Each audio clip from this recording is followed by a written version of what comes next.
Hello lovely people, it's a new year, it's a new decade. I thought I would round up the final books that I got in 2019.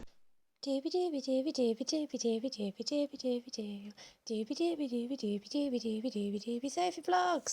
So I'm going to go into this with not too much preamble and waffle because I have quite a few books to get through, but suffice to say, let's just talk about book acquisition. First up are the only two books that I got for Christmas. I actually didn't ask for any books for Christmas this year because I bought these ones and I was like, Sophie, remember that resolution you set yourself to read all the books you wrote? Maybe that would work better if you stopped buying so many books. So, I've learned. But my dad got me Watchmen by Alan Moore and Dave Gibbons. This is a very iconic graphic novel series. My dad has been buying me like classic graphic novels for a while now, and he did buy me The Ballad of Halo Jones, which is also by Alan Moore, and I really liked it. This is one which I have seen the film of Watchmen, but I have been warned by both my dad and I know other people who love this series that that is not the best adaptation of this.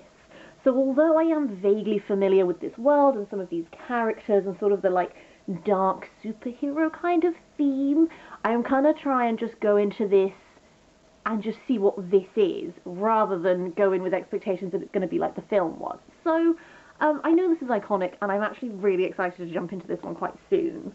The other book my dad got me was Dynasty, The Rise and Fall of the House of Caesar by Tom Holland. My dad lent me Rubicon by Tom Holland before I went to university, way back when I was considering whether I wanted to do classical studies, because Rubicon is all about the crossing of the Rubicon, and Caesar you cross the Rubicon with your troops, you've declared war, he ends up emperor, hooray. Which was very interesting. It helped me get a sense of the fact that actually I would be interested in studying this type of thing. This is about the House of Caesar. So, as the back tells me, Augustus, Tiberius, Caligula, Claudius, Nero. These are all emperors who I am familiar with. Specifically Augustus, I did study Augustan Rome, so I'm quite familiar with Augustan Rome as a concept. These other emperors, I am familiar with them. I do know stuff about their imperial reign, but I'm very interested in this sort of overarching sort of view of the rise and fall type thing. So I am very excited to jump into this soon, although it is a bit chunky. I'm hyped. Now we're just moving on to all the books that I impulsively bought, which is why I need to take a break from buying books. Starting with We Have Always Been Here by Samra Habib. This was the, I think, December book from the Queer Book Box. I haven't had the January one through yet because I'm filming this in December. This is Samra Habib's memoir. From what I have heard good things about this previously. It's one that's already on my radar. From what I know, she emigrated to Canada quite young, escaped an arranged marriage, realised she was queer. All of these things sound like she's just had a very full life so far. And based on the pictures, she's not exactly very old, so that's a lot to fit into your life already. Essentially, I really love memoirs as ways of learning more about life experiences that you've just never had and will never have and that sort of thing. So the cover's gorgeous. I'm very much looking forward to diving into this soon and just learning more about her life and everything. After that are three books which I'm going to group together. These were given to me by my mum. These are three more books in Maya Angelou's autobiographical series. I've been reading the series, my mum has also been reading the series. We were missing some key books, and she's further along in the reading it process than I am, so she knows which ones we were missing. So this probably isn't in the right order, but this is A Song Flung Up to Heaven, Mamma Mia Mum, and All God's Children Need Travelling Shoes. So when I add this to the other ones in the to-be-read pile, that should mean that I've got everything, and I can then continue reading it in the right order, which will be great.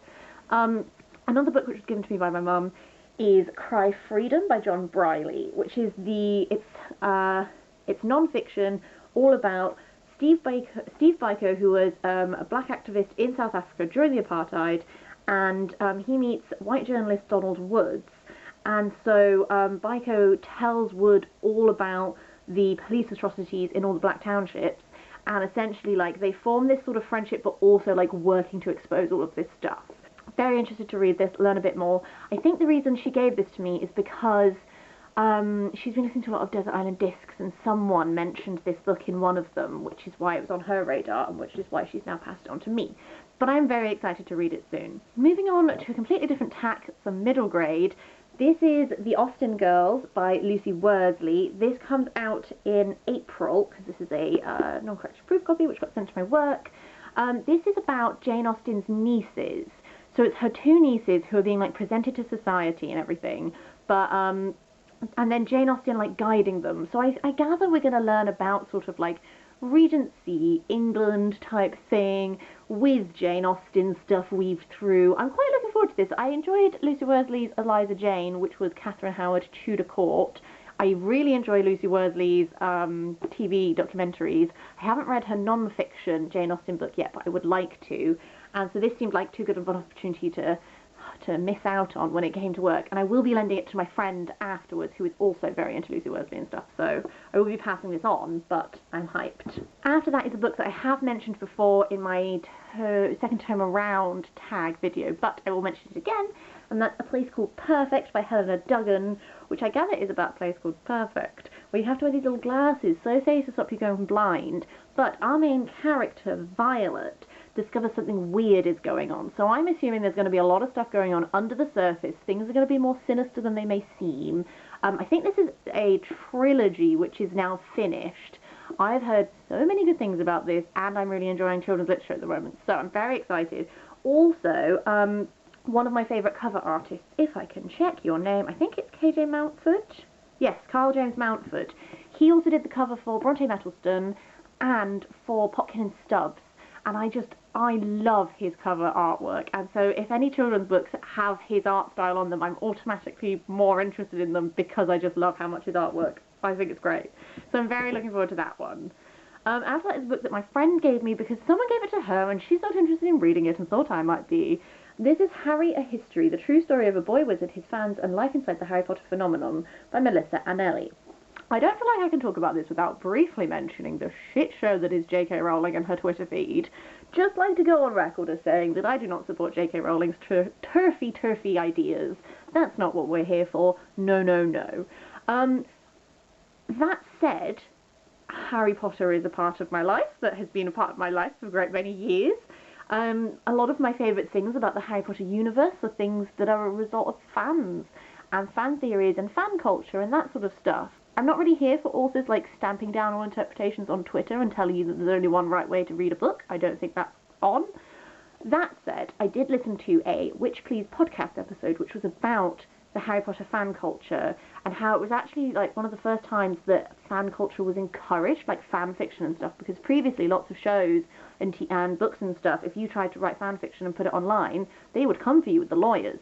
Whereas J.K. Rowling encouraged it, and I think that that's one of the reasons that Harry Potter grew to be like it was, because you were encouraged as a fan to take part in this world and stuff. So there is a very interesting Witch Please episode on it, which I will link down below because it was super fascinating. I think this is going to be continuing in that vein. I'm going to dip into it, I'm going to see what I think, and we'll see, but I just wanted to go on record that I don't believe in J.K. Rowling's life beliefs, and also I think she should just be quiet more. Moving on to a completely different book, one that I'm very, very excited about, Every Heart a Doorway by Shauna Maguire. I have deliberately not read the back of this, so if I'm about to mangle the plot description, I'm sorry. But, as far as I'm aware, this whole series takes place in, like, children who have been taken away to, like, fairy worlds and blah, blah, blah, gone on these adventures and then returned to their worlds, like, rehabilitating them, which is just such an interesting concept. So that might not be explicitly what this one is about, but I know that that's what the series as a whole explores. So I'm very excited to dive in. I've heard a lot of good things. Cece at Problems of a Book Nerd is the first person who put this on my radar, but I know that people like Rachel Marie's Bookish Journey and stuff also really like. So I'm looking forward to it. Okay, we're going to end on a run of like 5 like fantasy-esque novels. Starting with Tooth and Claw by Jo Walton. Technically this is like a Regency, almost Jane Austen type thing, except for all of the characters are dragons. And that's everything I know about this, and I think that sounds fascinating. This is on my radar, I think because of Jean at Jean's Bookish Thoughts. She did like a recommendation series of dragon books, and I just thought it sounded absolutely fascinating. So again, I'm going to go into that one with not a lot more knowledge than that. The final 4 books are all impulse buys. Starting with Inkmistress by Audrey Coulthurst. who is the same person who did Of Fire and Stars. This is actually a prequel to Of Fire and Stars, I believe. I haven't read that one, but I do know that both of these books have, they're like science fiction fantasy. I think they're fantasy, not science fiction, sorry. But they both have female-female romances in, and I'm always here for that. Yes, yes, yes. I think this has like a person who can like shapeshift into animals or like shift into an animal. I don't know if it's like a back and forth thing, I'm not sure. But I would really like to know if you have read this series. Do I have to have read Of Fire and Stars before reading this, or can I read this one and then read that one? Because I don't want to spoil that other one for myself, because I do intend on reading both, but I do have this one and not the other one. So, like, if someone could let me know, that would be really great. Speaking of the books that I don't know if I can dive into just yet or not, I also have The Oak Above the Kings by Patricia Kennealy-Morrison. This is a book in the Celtiad series. Now, the Celtiad series, as I understand it, is a series that is inspired by Celtic mythology, but also this one is specifically inspired by, like, Arthuriana, so, like, Arthurian legends. And it's like Arthur, the Lost Prince, comes at last to his long-prophesied destiny, overthrowing the Archdruid and restoring Uther, king in exile, to his rightful place, all this stuff.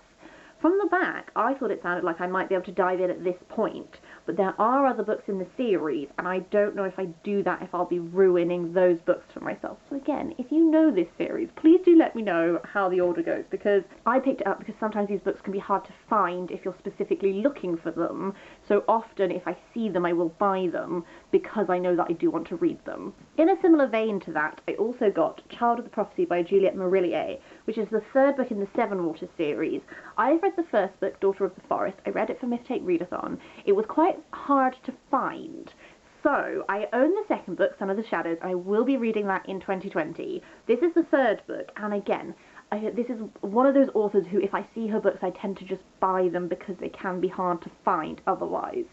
So, again, I don't know what this specific one is about, because I am avoiding reading the blurb, because I'm presuming it's going to spoil the second book for me, but I do know that this is a series that is inspired by Irish mythology.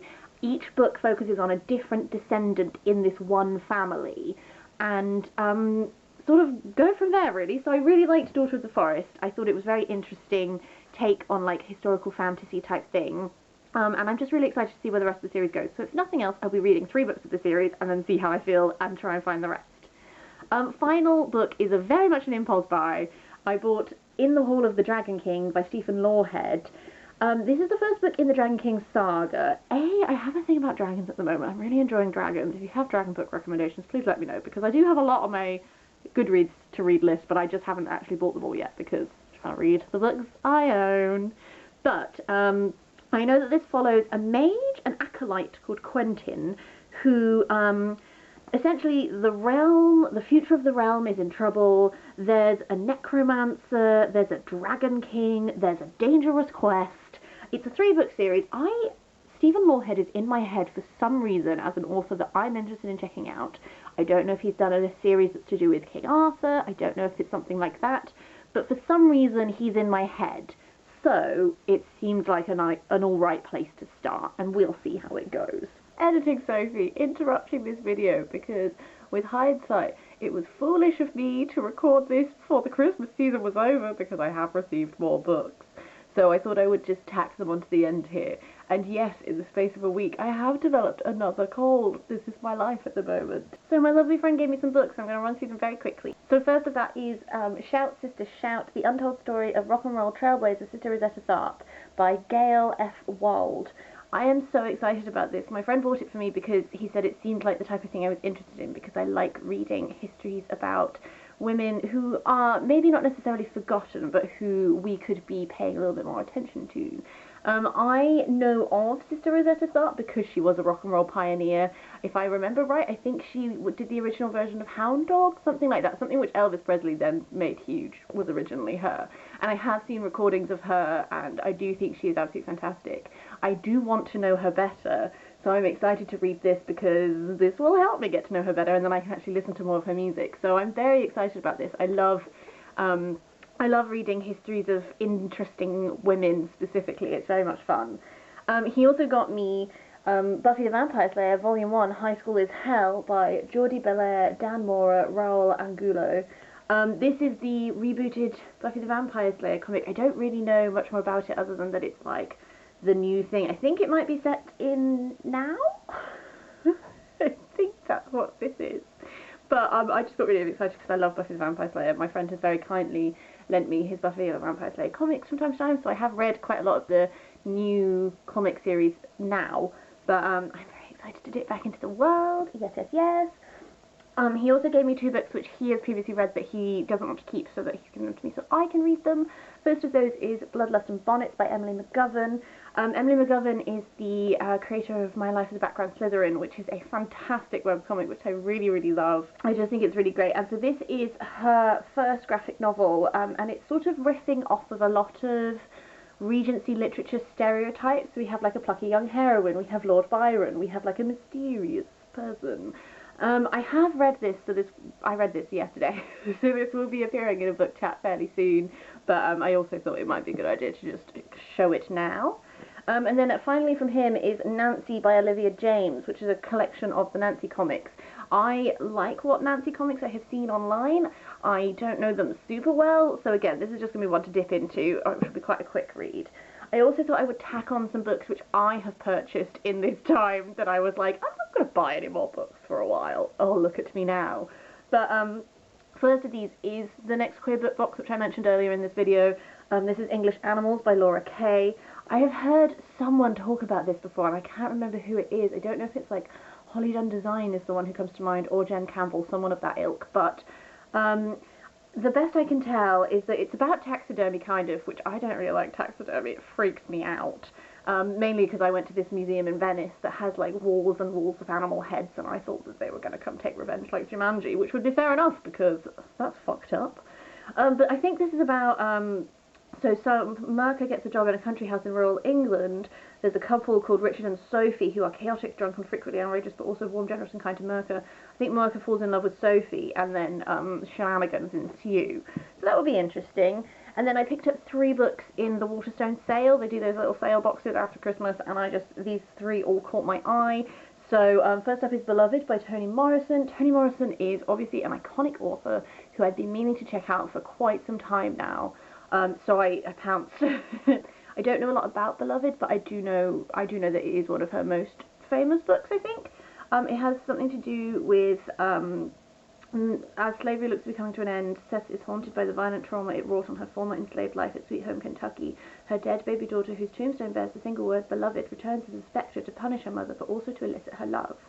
So this seems like one that is going to be probably quite a sad and challenging read at times. But so I'm going to save it for a time when I am in the right headset, which is not right now. But I am looking forward to finally reading some Toni Morrison.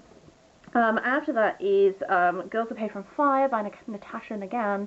This has been doing the rounds a lot on BookTube. I know that it is a female-female romance, and it's Leia's a member of the paper caste, the lowest and most persecuted class of the people in Ikara. They take girls whose beauty has piqued the king's interest, and they have to be the king's consort, but she falls in love with one of the other consorts, I believe, and then I believe that they're trying to change this world, something like that. I don't really know, but it has been doing the rounds a lot. I've heard some mixed things. Some people loved it, some people really didn't like it, so I'm interested to see what I think of it. And then the final book is The Murderer's Ape by Jacob Vegolius. I don't know if I said that right. I'm sorry, Jacob.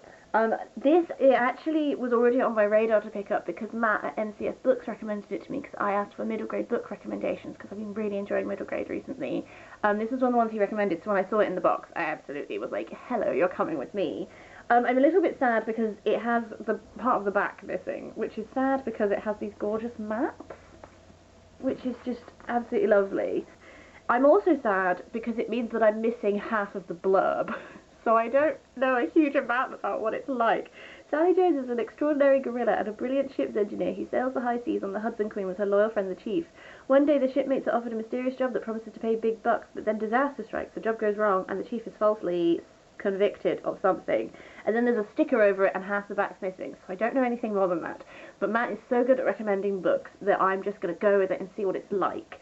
So yes, this seems like sort of a kind of interesting world that's going to be going on. I don't know, this is one that I really want to read soon, if not the day I'm filming this. I'll do the end wrap up now. If you've read any of these, I'd love to hear your thoughts on them. If you have any recommendations for me based on any of these things I've mentioned, that would be fabulous. I'm gonna go and drink some lemsip now, but I hope you have a lovely day, and I'll see you next time for something different.